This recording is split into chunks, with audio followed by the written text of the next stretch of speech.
English for teaching purposes. Introducing courses and classes. Want to get students into the subject from day one? Try with daring, fierce introductions that awaken people's natural curiosity.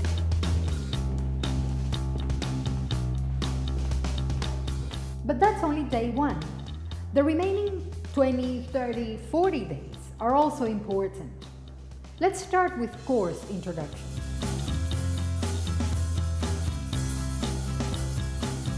Which are nothing but the first ever encounter with students in the classroom setting. There are amazing examples of course introductions online. From Yale's Shelley Kagan's informal and distended introduction to his worldwide known course on death, to Marian Diamond's anatomy lectures at Berkeley, and Paul Bloom's opening to his introductory psychology course at Yale. Find some time to have a look at these great classes. Just follow the links posted below this video to gain access to their video lessons. Although these teacher styles are incredibly different, they all have something in common. They are clear and to the point. They include essential information to follow the course. They present the interesting, enticing parts of the course. They summarize the contents of the course. They mention aspects of the course their students may find interesting. But above all, they have a welcoming attitude. They make use of humor. They sell their course. Regardless of what you teach, what your assumptions about learning are, or what your teaching style is, it is important that all the previous aspects appear in your introductions, and don't forget the contents that follow. Your name and the different channels available for students to get in touch with you. It is perfectly normal that you include more information about yourself. A presentation of the course's syllabus. Since many of your students won't have read the syllabus on their own, it might be interesting to go over some of the most important contents with them. A discussion on the relevance of the course.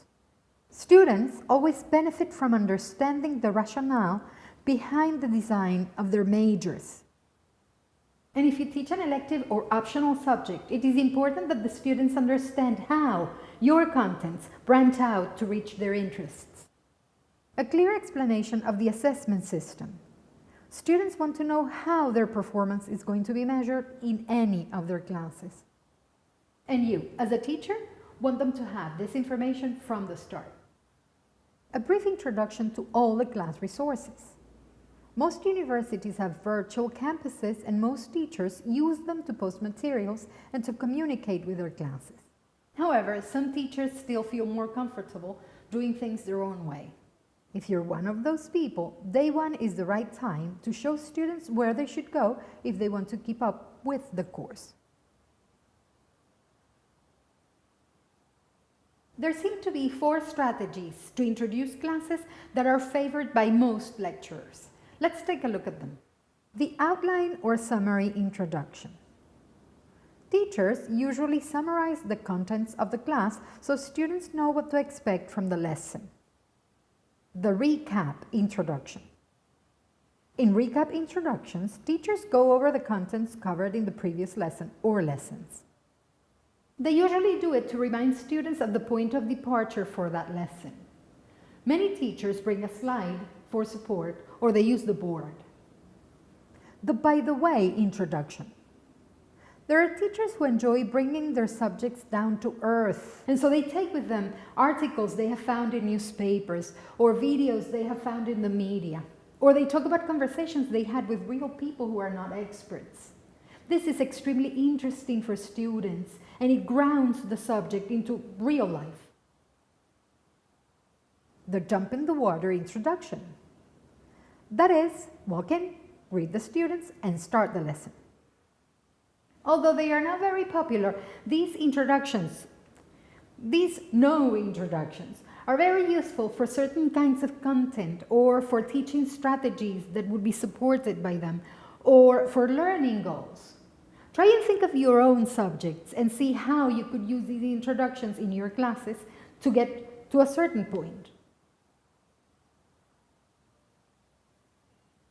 Any greeting will do as long as you feel comfortable with it. Some choices are more popular than others, like Welcome to Maths 101 to open a course, and the more ordinary Good morning, afternoon, or evening when classes are running. Referring to previous classes.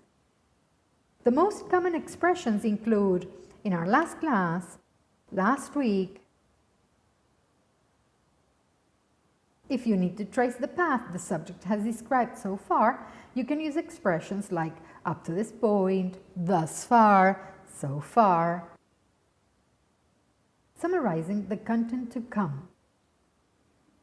When announcing the content of a lesson, you may want to use expressions like, today we will deal with, our class today will be about, today's topics are, in today's class we'll cover, or the goal of this class is, or the more emphatic, what we'll deal with today, or what we're going to do today. Remember to keep your introductions short. Remember that what's interesting is what comes afterwards.